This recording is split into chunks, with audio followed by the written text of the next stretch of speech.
Moi, je dis tout simplement qu'aujourd'hui, le Burundi a touché le fond. Les principales bases de son architecture est vraiment complètement détruite. Et je crois qu'aujourd'hui, il va falloir réfléchir à la reconstruction du Burundi. Et là, et vite, parce que si on regarde le thermomètre économique et social, c'est vraiment assez, il est au rouge. Et je crois qu'on garde quand même certains atouts à l'intérieur du Burundi.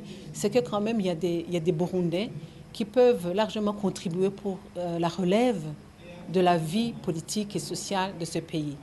Et donc, je pense que ce qu'il faut, ce qui est vraiment urgent, aussi bien à l'interne qu'à l'externe, qu'il y ait des acteurs qui s'impliquent fortement pour que les massacres, les assassinats qui se commettent aujourd'hui, au jour le jour, s'arrêtent immédiatement. Ce n'est pas normal que aujourd'hui, les manifestants ou les individus qui se sont exprimés contre le troisième mandat soient aujourd'hui pratiquement voués à la mort. Maintenant, on prend un à un dans des quartiers sans suivre aucune procédure légale, aucun mandat, et les gens, on les retrouve le lendemain dans la rue morts.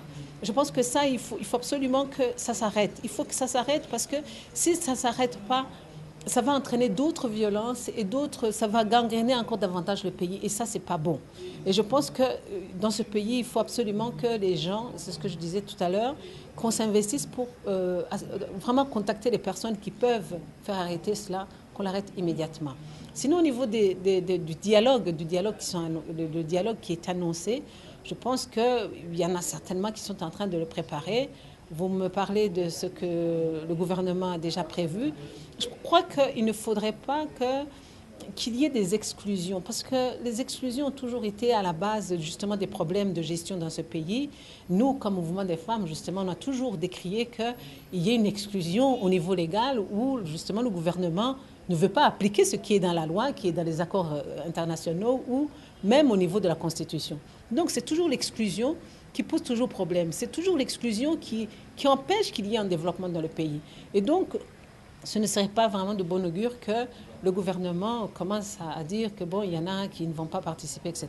Il faut permettre que tout le monde s'exprime. On a les amis du Burundi qui vont accompagner les Burundais, mais il faut permettre que tout le monde puisse contribuer à relever le pays. Bon, sinon, à côté de ça, je crois qu'en marge de tout ça, je crois qu'en définitive, il y a, vous savez, probablement des questions de susceptibilité, questions de faiblesse qui font que peut-être ça pousse certains à se braquer. Et ça, il faut y travailler pour empêcher justement que les gens se braquent, pour que les gens se sentent vulnérables dans leur position et les amener progressivement à ce qu'ils intègrent tout le monde dans les débats, dans les discussions qui doivent ramener le Burundi sur les rails.